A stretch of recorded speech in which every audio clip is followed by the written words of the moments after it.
Qu'est-ce qui se passe? Comment on vit ce passage de la tête au cœur? Pour partir, j'ai mis cette petite slide-là qui démontre, c'est juste un résumé de ce que j'ai fait pour dire que la vie, le passage de la tête au cœur, c'est simplement de revenir à son essence, à sa vraie nature quand on était bébé naissant. Et que toute la deuxième vie, qui est toute notre programmation, tout ce qu'on a vécu dans la vie, l'éducation, etc., bien, on a le goût de passer à cette troisième vie-là parce que c'est notre raison d'être et on veut revenir à cet état d'être-là. Donc, également, je disais, on va aller avec, je voudrais laisser du temps à la fin pour les questions. Alors, je vais essayer de finir vers moins 20, moins quart à peu près, pour permettre aux gens, parce que je suis anxieux, j'ai hâte de vous entendre parler de vos relations avec vos animaux.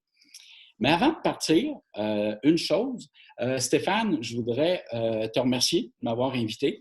Et également, pour moi, le leadership conscient, je résume ça d'une façon pour moi, d'une façon bien simple. Leadership conscient, pour moi, c'est de devenir simplement plus humain, plus en contact avec nos gens, plus en contact avec notre environnement. C'est d'être inspiré davantage par le cœur que par la tête. Et leadership conscient, Stéphane, ce que tu fais, bien, ça nous amène dans cette dimension-là.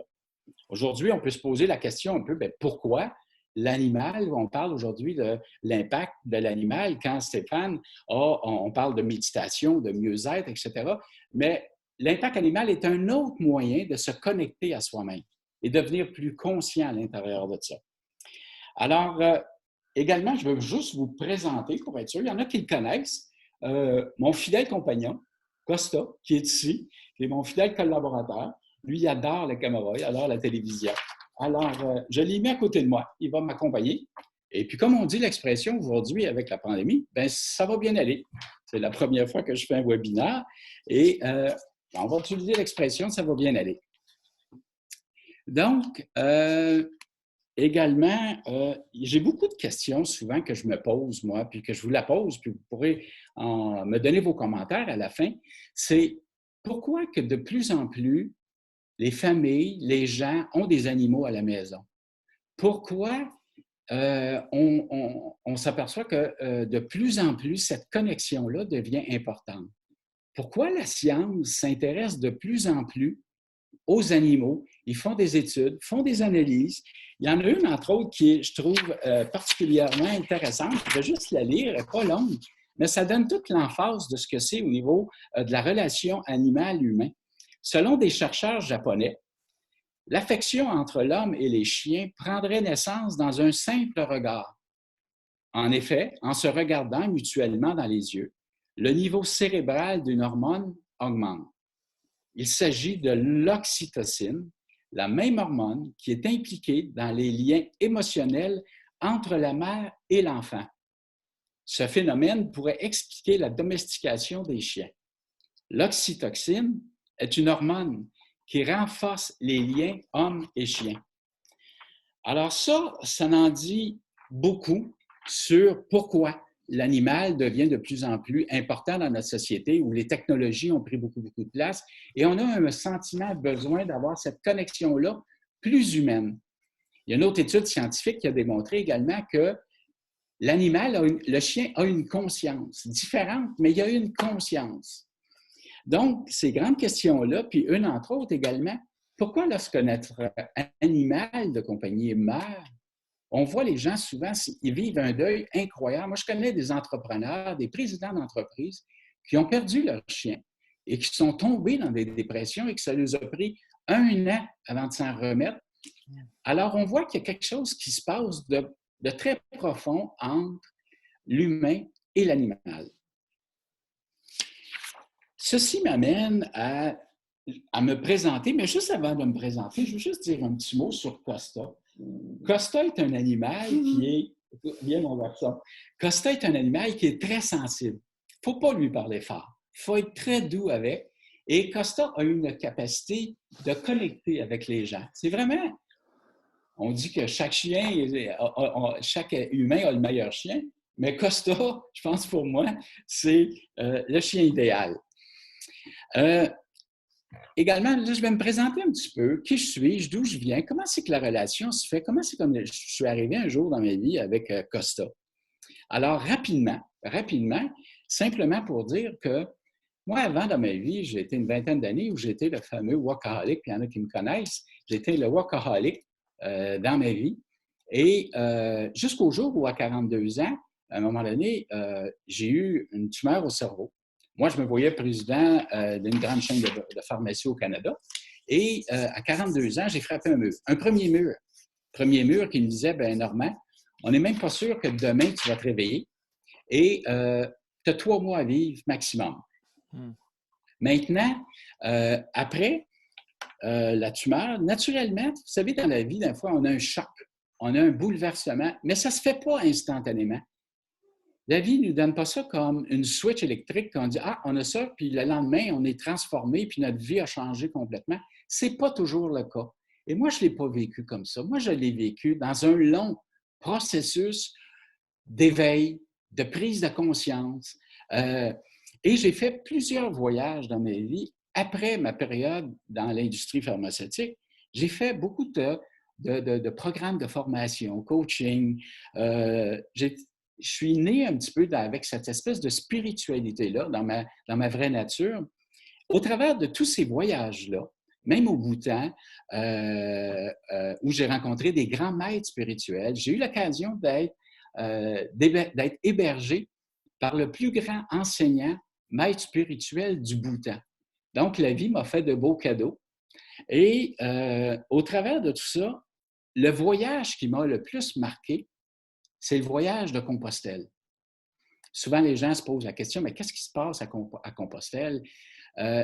Pour être très, très bref là-dessus, Compostelle, moi, quand je suis arrivé à Compostelle en 2015, j'avais décidé de partir assez rapidement parce que ça faisait longtemps que je voulais le faire. Et je suis parti rapidement. Et quand je suis arrivé à Saint-Jacques-de-Compostelle, je me suis littéralement précipité au travers la montagne, au travers le chemin. J'avais choisi de prendre le chemin du Nord, qui est une route qui est sur le bord de la mer, qui est une nouvelle route. Et je voulais faire cette route-là pour les deux raisons. Un, elle était sur le bord de la mer. Deux, il n'y avait pas grand monde sur la route. Puis quand j'ai décidé de faire Saint-Jacques-de-Compostelle, je n'avais pas le goût de voir du monde. J'avais le goût d'être seul. Donc, j'ai entrepris cette route-là vraiment avec qui j'étais à ce moment-là. C'est-à-dire l'homme d'affaires, la performance, les résultats. Moi, faire le 800 km, je voulais le faire le plus rapidement possible. Donc, je suis parti un peu en malade mental. Et au lieu de suivre le chemin, bien, j'ai piqué à travers la montagne, j'ai monté dans les rocheuses, j'ai monté dans les montagnes, à travers les roches. Le chemin n'était pas nécessairement évident. J'ai suivi des falaises sur le bord de la montagne qui étaient excessivement dangereuses et qu'on m'avait dit par après, tu étais malade de faire par ce chemin-là. Et tout ça m'a amené, après 2 jours, 3 jours, à avoir un méchant shutdown de mon corps. Qu'est-ce qui s'est passé? Je suis arrivé à 6 heures le soir à Saint-Sébastien, puis en arrivant à Saint-Sébastien, je vais prendre une bonne bière, je m'assois à un bar, la vue est belle, je m'assois au bar et ma bière arrive, et au moment où ma bière est sur la table, au moment où la bière est sur la table, je ne suis plus capable de prendre la bière, je ne suis pas capable de lever mes bras. La seule fonction qui reste, je pense, c'est mes yeux qui peuvent se promener. Tout le reste du corps est en shutdown complet. Moi, je me pensais en forme, je ne pensais pas que j'étais pour vivre un shutdown aussi profond que ça, aussi majeur. Ça m'a amené à rester 2 jours à Saint-Sébastien pour récupérer, faire des traitements, de la physiothérapie, etc., pour que mon corps puisse me récupérer. J'avais même peur que peut-être que mon voyage se terminerait là. Mais pendant ma convalescence de 2 jours à Saint-Sébastien, je me suis rappelé d'une chose qu'on m'avait dit. On m'avait dit, Normand, laisse-toi porter par le chemin. Alors, là, ça a commencé à allumer dans ma tête et j'ai compris que je devais entreprendre le chemin de Compostelle bien différemment et me laisser porter par le chemin. Et c'est ce que j'ai fait. Et c'est là que tranquillement, il a commencé à avoir une certaine transformation. Je me suis mis à être plus à l'écoute. Je me suis mis à être plus conscient de ce qu'il y avait autour de moi, d'entendre les oiseaux, traverser des champs de brebis, d'animaux, des vaches, et de m'apercevoir qu'il y avait des événements qui étaient sur mon passage qui devenaient très, très particuliers. Et je vivais des expériences qui me rapprochaient de plus en plus de mon cœur. Donc, quand on parle du chemin de Compostelle, quand je suis arrivé au bout du chemin, avec toutes les expériences que j'ai vu des paysages extraordinaires. Je me suis perdu à plusieurs reprises dans la nature, dans la montagne. Et quand je suis arrivé, en bout de ligne, à Saint-Jacques-de-Compostelle, avec toutes ces expériences-là, je me rendais compte que j'avais vécu une chose extraordinaire. Et ce que j'avais vécu, c'était le moment présent.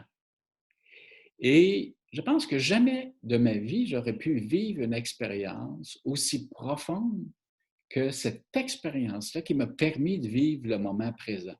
3 semaines, seul avec soi-même, à être en contact avec la nature et oui, devenir graduellement un peu plus conscient de ma vie, de qui j'étais et du chemin que je devais prendre. Au travers du chemin de Compostelle, ça m'a appris aussi à lâcher prise, à m'abandonner. Et dans cette notion-là, on dit, bien, il faut que tu sois en pleine confiance, il ne faut pas que tu aies de doute. Abandonne-toi. Et c'est ça la signification un peu du chemin de Compostelle. C'est pour ça qu'il y a tant de gens qui font Compostelle 2 fois, 3 fois, 4 fois, qui sont marqués parce qu'ils ont fait le passage de leur deuxième vie à la troisième vie. Ils ont commencé à s'arrêter pour trouver un sens à leur vie, pour trouver une raison d'être plus profonde que strictement le monde des affaires ou l'effervescence de la vie. Alors, pour tous ceux qui se posent la question sur Saint-Jacques-de-Compostelle, bien, moi, je résume ça comme ça. C'est un passage, c'est une connexion avec soi-même qui se fait et qui, par après, nous donne le goût de revenir et de se connecter davantage avec notre vraie nature. Alors, je reviens à Montréal et par la suite, c'est là que l'histoire commence de Costa. En 2015, on est en 2015, on est à l'automne. Elena, ma conjointe, avait vécu une fusion. Elle vivait une fusion extrême avec sa mère et sa mère était décédée. Donc, il n'y avait pas de psychologue, pas de psychiatre, il n'y avait pas rien qui pouvait venir lui apporter du réconfort. Et moi, j'avais vécu cette période-là où, avec ma tumeur, que je continuais à vivre, à expérimenter dans mon être. Et on nous avait dit, bien, peut-être que vous pourriez adopter un chien. Alors, on a adopté un chien 3 mois après mon retour de Saint-Jacques-de-Compostelle et il est là devant nous autres. Il avait 5 semaines quand on l'a adopté. Et c'est dans sa Costa, c'est sa présence qui nous a marqué énormément. Donc, c'était le début. Et jamais de ma vie, moi, j'avais eu des animaux quand j'étais jeune, des chiens, des chats. Mais jamais de ma vie, j'aurais pensé que Costa aurait un aussi grand impact dans notre vie, autant pour Elena, autant que pour moi. Et c'est là qu'on a commencé à être marqué davantage par la présence de l'animal de compagnie dans nos vies. Et que ce n'était pas juste banal d'avoir un animal qui bouge la queue puis qui nous donne du plaisir, mais c'était beaucoup plus profond que ça. Donc, Costa, lui aussi, a fait sa trace tranquillement dans notre vie. Cela nous a amené à un moment donné où Elena a dit, bien, Normand a dit, il me semble que ça serait intéressant de pouvoir partager cet amour-là, propager Costa. Et je connaissais un petit peu la zoothérapie et j'ai dit à Elena, peut-être qu'on peut l'inscrire à la zoothérapie. Et ce qu'on a fait à ce moment-là, à partir de 6 mois, on a trouvé, je me suis mis à la recherche d'une zoothérapeute. J'ai trouvé Johanna comme zoothérapeute. Et elle a fait un test pour valider, pour voir si Costa avait les aptitudes pour devenir un zoothérapeute. Et mon Dieu, elle a dit, mon Dieu, Costa est un peu un surdoué. Et dès l'âge de 6 mois, Costa a commencé à travailler comme assistant zoothérapeute. Travaillait 2 jours par semaine, travaillait à 3 jours par semaine. Et Costa, avec ses patients, Johanna trouvait ça miraculeux ce qu'il faisait avec ses patients. Et pour raconter 2, 3 petites histoires, un jour, Johanna nous dit, vous savez, elle dit, aujourd'hui, Costa, je l'ai en avait un patient et on lui a remis Costa. Et le patient, Johanna, et le service professionnel n'avaient jamais vu le patient sourire. Et elle nous a dit, c'est la première fois qu'elle voyait le patient sourire, juste par la magie de Costa, juste par sa présence. Elle nous racontait également qu'à un moment donné, Elena, à Noël, elle prend l'habitude de faire des petites boîtes de cadeaux avec une belle boucle de Noël. Et Costa, à Noël, apporte un cadeau à tous ses patients. Et il y a une patiente qui a répondu, « Mon Dieu, savez-vous, c'est la première fois depuis très longtemps que je reçois un cadeau à Noël. » Alors, imaginez la magie de cette relation-là avec l'animal, tout ce qui se passe. Un autre patient vivait beaucoup au niveau de l'isolement. Elle était seule. Et elle avait dit à Johanna, « C'est la première fois depuis longtemps que j'ai de la visite. » C'est Costa, ma visite que j'attends à toutes les semaines. Donc, je pourrais vous en raconter beaucoup d'histoires, des bienfaits, mais je voulais vous raconter particulièrement ces 3-là. On sait qu'à Toronto, ce qui s'était passé quand il y avait eu l'attentat, les gens, le lendemain, ne voulaient pas revenir. Qu'est-ce qu'on a fait? On a amené les animaux, les chiens, et les gens ont décidé de revenir pour se réadapter dans le milieu et oublier un peu leur peur, se mettre en confiance. Ils l'ont fait par le bien des animaux. C'est comme magique. On l'a vécu aussi quand il y a eu l'écrasement des 3 tours à New York. Les pompiers étaient exténués, les pompiers étaient fatigués. Et pour leur monter le moral, qu'est-ce qu'on a fait? On a emmené des chiens. Juste ce contact-là a redonné regain de vie, a apporté du bonheur et a apporté cette relation-là chaleureuse, a fait du bien et les pompiers sont repartis plus énergisés. Et ça, on va en voir de plus en plus toutes ces expériences-là. Moi, personnellement, de mon côté, moi, ce que ça m'a amené, toute cette expérience-là, ça m'a amené à voir des choses différemment.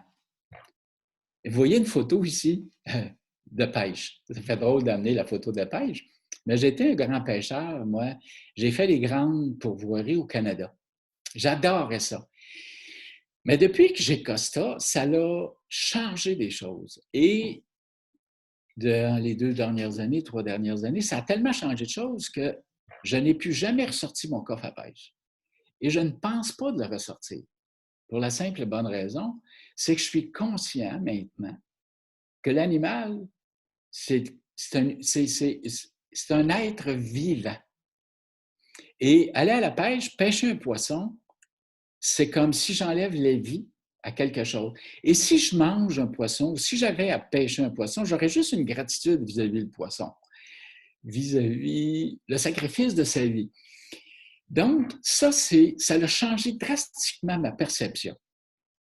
L'autre chose aussi que ça m'a amené au niveau alimentaire à ne plus acheter de viande commerciale. On sait comment c'est quand on a vu de la publicité faite, comment c'est que les animaux dans des abattoirs américains où les animaux étaient maltraités, comment c'est qu'ils subissaient un sort incroyable, qu'ils étaient nourris avec les hormones, etc. Et nous, on mange ça.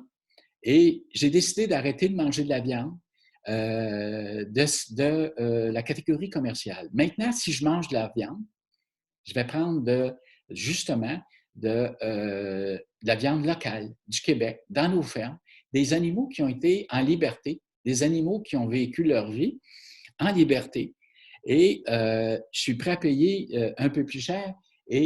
Mais dorénavant, ce n'est que de la viande bio du Québec que je mange. Et d'autant plus que j'ai réduit mes portions de viande à 95 à peu près maintenant. Vous savez aussi l'autre élément qui a changé. On entendait souvent par le passé le bouddhisme dans la région qui disait « Ah, les êtres vivants, fais attention, une fourmi, pile pas sur une fourmi ou fais attention aux animaux. » Et on s'en balançait un petit peu, on n'en était pas réellement pleinement conscient. Aujourd'hui, je suis devenu beaucoup plus conscient de cet état d'être-là, que tous ces animaux-là sont vivants. Mais par-dessus tout, le plus beau cadeau que Costa m'a fait, savez-vous c'est quoi? Le plus beau cadeau que Costa m'a fait, c'est de me connecter justement à ma vraie nature. Moi qui étais, comme bien des gens, j'étais une personne qui avait une grande sensibilité. Mais étant dans le monde des affaires, c'est sûr que je l'ai refoulé beaucoup, beaucoup, beaucoup au fil d'une vingtaine d'années. Et personne ne pouvait entrer dans cette sensibilité-là. Et même à des moments donnés, je consultais avec des psychologues ces choses-là pour réinitialiser cette sensibilité-là. Et il n'y avait rien qui se passait. Et le plus beau cadeau que Costa m'a fait, c'était qu'inconsciemment, il m'a reconnecté à cette sensibilité-là. Il m'a reconnecté à ma vraie nature. Il m'a reconnecté à mon enfance. Juste le fait de jouer avec lui, d'être connecté avec lui, j'ai redécouvert ma sensibilité. Et parfois dans ma vie, ça me surprend parce que sans en être conscient, je vois ça apparaître. Cette sensibilité-là, elle revient comme ça, incognito, comme ça, subitement. Et ça me fait réaliser que la mission de Costa, de me faire revivre dans ma vraie nature, bien, il a réussi.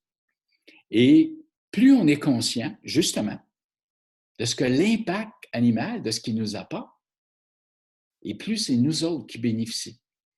Et malgré tous les coachings, toutes les formations, j'ai trouvé que après Saint-Jean-de-Compostelle, ben, peut-être que mon plus grand maître spirituel, de façon naturelle, ben, c'était peut-être Costa.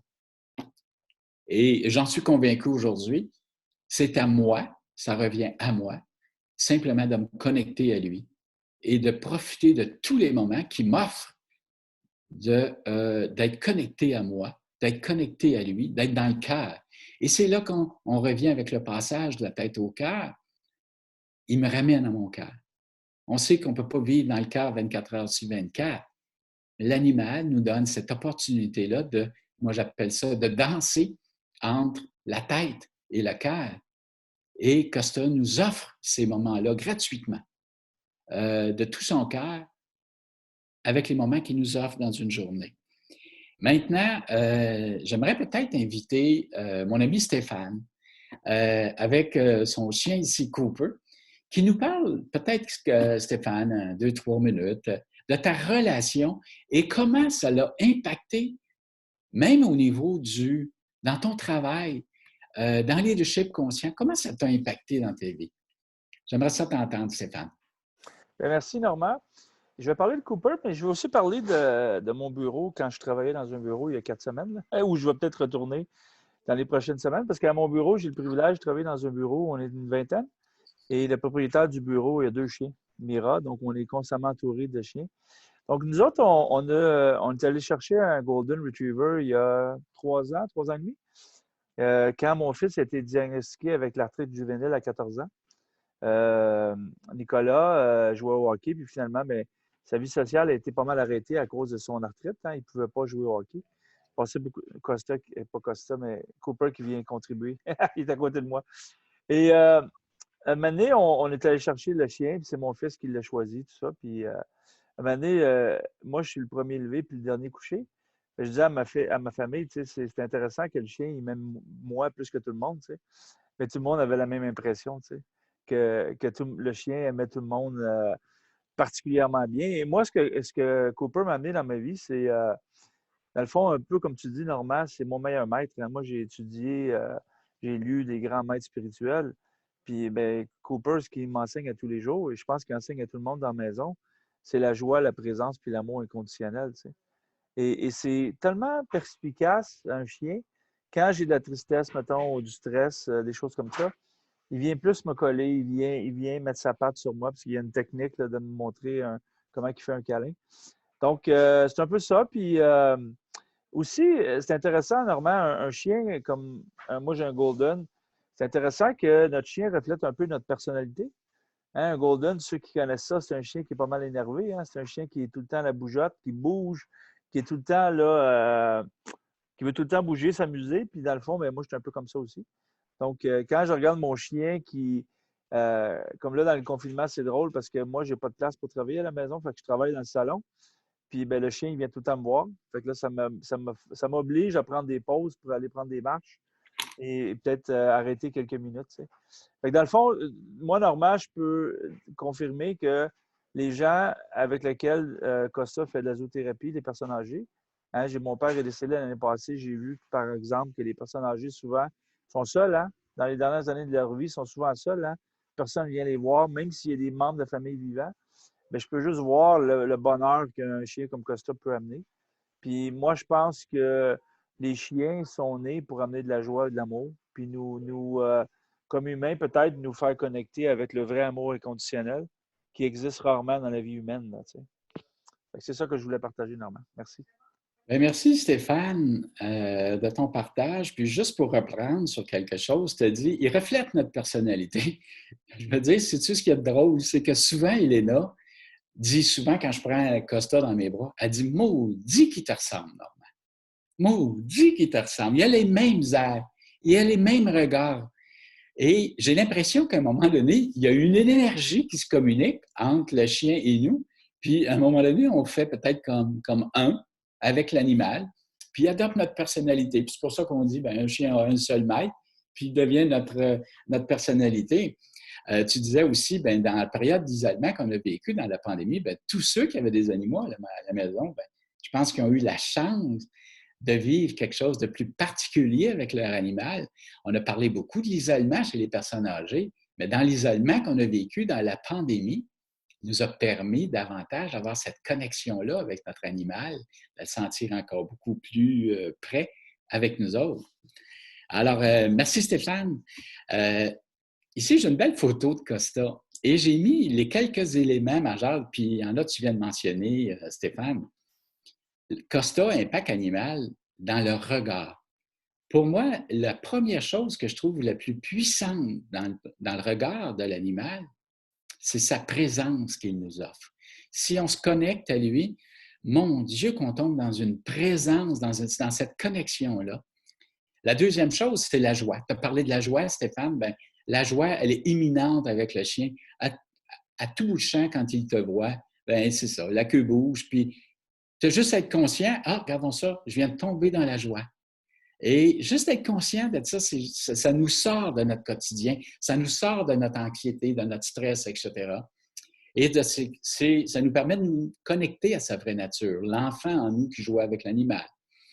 L'amour inconditionnel, bien ça, on en parle tout le temps.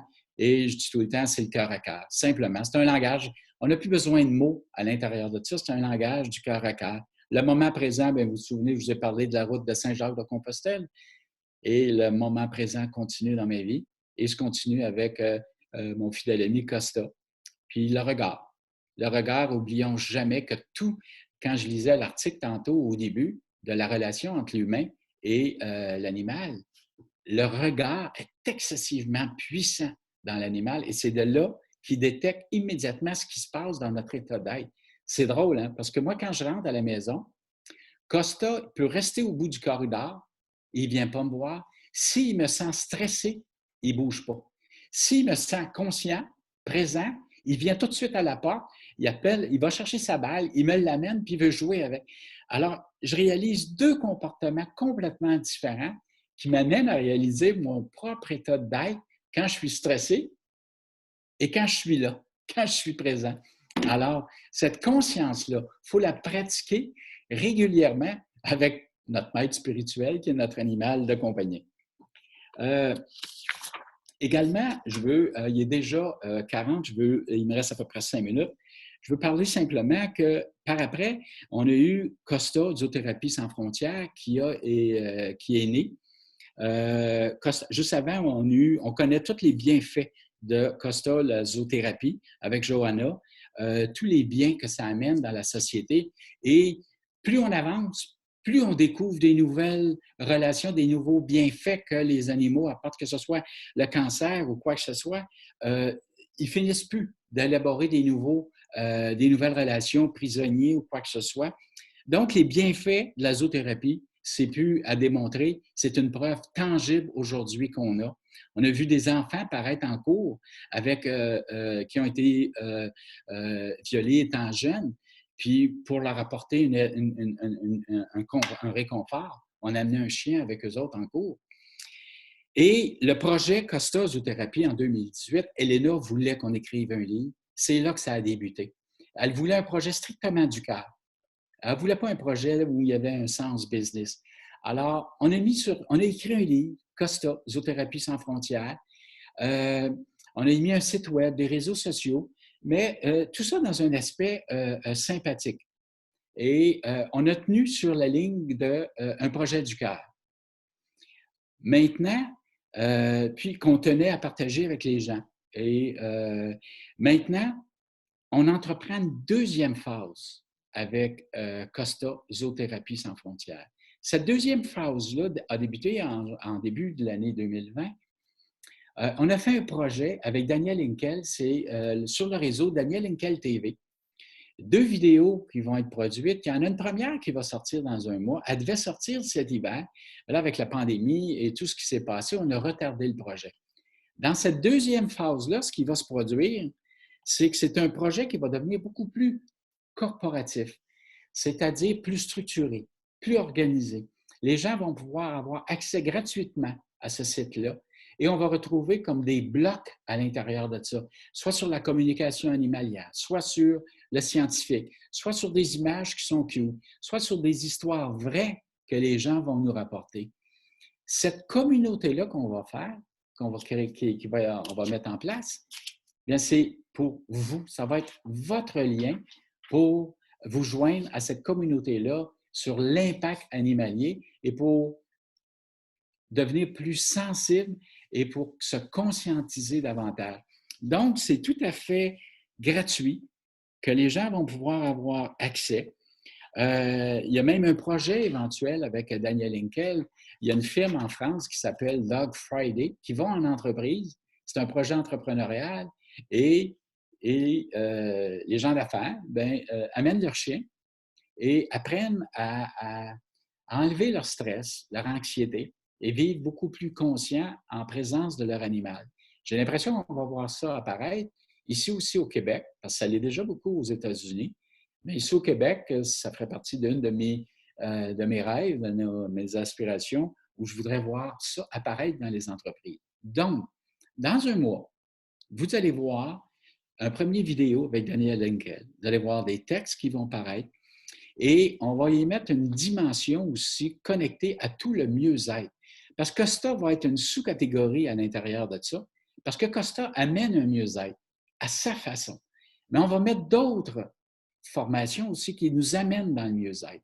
Donc, un site beaucoup plus élargi. Vous allez voir aussi sur le site actuel, on avait fait à un moment donné une émission avec la victoire de l'amour. On a des vidéos sur notre site qui sont là.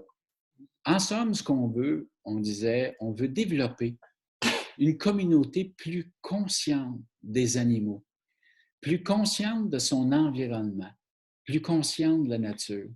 Et moi, ce que ça m'a permis de réaliser également, c'est que Costa est un pont entre moi et la nature. Être dans la nature et être connecté, des fois, il y a des gens qui disent, moi, je parle aux arbres, disons que c'est plus difficile un petit peu. Mais Costa m'amène dans cette sensibilité-là, dans cette connexion-là, et c'est beaucoup plus facile pour moi maintenant, quand je suis dans la nature, de me connecter avec cette nature-là. Et c'est un beau passage, encore là, qui fait partie de la tête au cœur. C'est un beau passage. Alors, suivez-nous, joignez-vous, Partagez le site, comme je vous dis présentement, c'est un site qui est cute, mais vous allez voir que dans un mois, il va prendre une toute autre dimension. Alors, c'est ce qui fait le tour. Je voulais terminer à midi et 45. Également, à la fin, je voulais vous dire, on va faire tirer 5 livres de Costa. Vous n'aurez qu'à aller sur Facebook, vous inscrire et dire ce que vous avez reçu ce que vous avez appris, ce que vous avez aimé de cette session aujourd'hui. Et vendredi, on fera le tirage. Alors, allez sur Facebook, Instagram, vous allez voir le lien. Il y a un lien qui a été mis là pour le tirage des 5 livres.